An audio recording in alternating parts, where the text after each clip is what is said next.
Florida Governor Ron DeSantis took the next step in protecting parents' rights in education across his state by jumping into local school board races with crucial endorsements, including last week. We need strong local school board members who are committed to advancing our agenda to put students first and protect parents' rights. I'm proud to endorse 10 local school board candidates who will set our children up for success. Sarasota County School Board member Bridget Ziegler was one of the 10 candidates endorsed by DeSantis, and she joins me now. Bridget, thanks for being with us. Thank you so much for having me.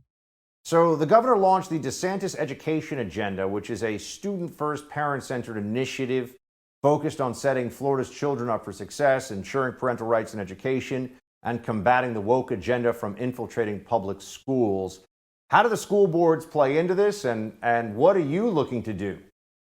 Well, first of all, I want to thank Governor DeSantis. It's remarkable that a governor chimed in local school board races, and a lot of people talk about how unprecedented it is, but so many things and the leadership that Ron DeSantis has done is unprecedented, and he realizes how important the decisions that are made at the local level. I think we all saw that during COVID, and all the items that you just highlighted, part of his education agenda.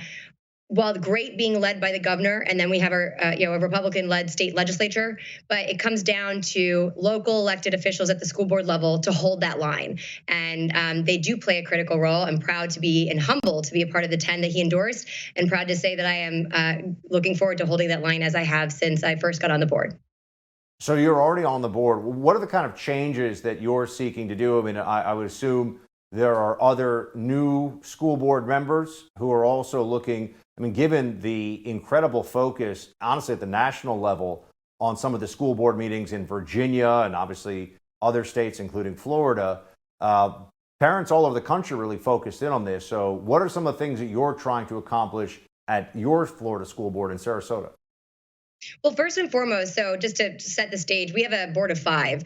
While it's nonpartisan, you can go based on the policy philosophy, and we have a majority liberal board, as you'll find across the country. And so first and foremost, it's understanding that as an elected official, you work for the people. That is something that has been lacking. I think you mentioned it when you talk about people coming to school board meetings and being frustrated because they've been met with disdain, with parents whom they serve, being bothered by the concerns that they have. So I think it's critical. We have 3 seats up in Sarasota County. We have the opportunity to flip the board to a conservative majority that are focused on serving the people, protecting parental rights, and ensuring that we're having academic focus, not political agendas. That is going to be a huge focus and a huge opportunity. Now, there's going to be other boards across the state and country where they may not have a majority, but you need a strong, vocal, common sense conservative that is there to serve the mission of the school district, understand taxpayers pay into this system, make sure that they understand that they are there to serve the people with the focus of academic excellence. And so when you look at his agenda, when you look at what I hope to see in Sarasota County, a lot of that is it's the mindset of the board, the public servants, if you will, because right now they are not public servants, they're self-serving themselves. And was there one incident that got you first? Essentially, did something happen either with your own children in the school system or near where you live that got you interested in doing this in the first place? And what are the kind of things that you've heard of? I mean, usually people decide they want to join the school board because they want to address something. You've told us some of the things you want to do on the positive side, but is there wokeness in CRT in Sarasota? I feel like people wouldn't think that's happening, but there are very red states that have some very left-wing school board stuff going on. So I got on the board early on with an 8-month-old. I was a new mom, and as many people understand, as soon as you become a parent, the entire world and the view that you look at the world changes. Government takes a long time to work. I dealt with a lot of nonprofits and focused on children's issues, but there was a vacancy, and I ran and I stepped off that ledge, and I'm glad I did because it surprised me, and it was a calling. Through that time, I was surprised to see the antics, and this is back in 2014, that the behavior of the board and that disdain that has been going on. That's not a new thing. But to go to current events over some time, there's more of the bureaucracy and those typical challenges that I saw. But over some time in the last 4 to 6 years, particularly aggressively in the last 3, with the social agendas, the CRT broadly termed, but and also the gender ideology. It was a very big concern of mine. I launched a major focus in 2018 around parental rights because while it was around gender diverse guidelines, and it's not anti anything, I'm just very focused on parental rights and ensuring parents have a voice and a seat at the table. In those provisions, it said it's up to a student and a student alone to determine which gender and facilities that a student would use, and precluded staff from notifying parents. And it said in elementary cases, it's a case by case basis. And to me, just the emphasis of this government body indicating they know better than parents. And as a parent, that was wrong. And where does that end? And we're seeing that. And that was back in 2018. So we've just seen it erode further. I'm so grateful that the public has, it's unfortunate that it took this much, but I'm grateful that people see it. And we have a moment we need to course correct for our children and for their future and for the future of this country. And again, I go back to Ron DeSantis, our governor. I am so grateful because he's been bold. He has highlighted all the issues that so many people weren't willing to take on, and he's done it with gusto and fact based. And so I am privileged and honored to live in Florida and to have his endorsement. But I implore anyone who's listening, watching, to take an active role in knowing when your school board elections are. In Florida, they're August 23rd.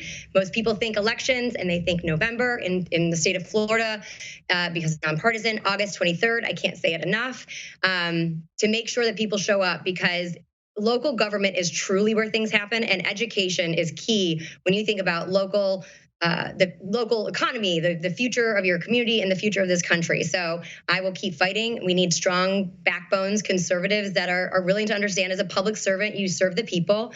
And I'm looking forward to the outcome on August 23rd, because I think there's a lot of energy and a lot of support and need to change this, right the ship, if you will. I know some other states are looking at the very detailed DeSantis education agenda and implementing parts of it. Perhaps they'll take it on wholesale over time. We have that education agenda by bullet point: keep schools open and reject lockdowns, educate, don't indoctrinate, ensure parental rights in education and keep woke gender ideology out of schools, support robust civics education, expand workforce development, technical education, reject the use of CRT, increase teacher pay, continue support for school security, mental health initiatives, protect the rights of parents, guarantee the right of parents in curriculum transparency. I mean, those all seem like really good things to me, Bridget. Is your school board on board? How could, again, so common sense, how could anyone deny these? And again, Ron DeSantis is a remarkable leader, and that's why so many people are flocking to Florida. Again, makes so much common sense, but ironically and surprisingly, we have many school board members across the state who are trying to reject it. But this is the key part. They're rejecting it because it is from a partisan standpoint, because they perhaps are Democrats and liberal Democrats or progressives, doesn't line up with their agenda. Everything that the governor has listed out is focused on academic outcomes for our students to achieve. And that is the purpose of education. So it is, again, it's a breath of fresh air that he's taking this fight all the way down and making everyone aware at the impact that local school board elections have. His agenda is, again, common sense and resonating with not just Republicans, but NPAs and former Democrats. I say that because we're seeing numbers of people leave the Democrat Party because of their progressive extreme agenda that does not resonate with the real life issues that people are worried about, particularly their children, as they raise and want them to be productive, successful members of society. Bridget, good luck to you in this mission. Thank you so much for being with us. Good to see you. Thank you so much.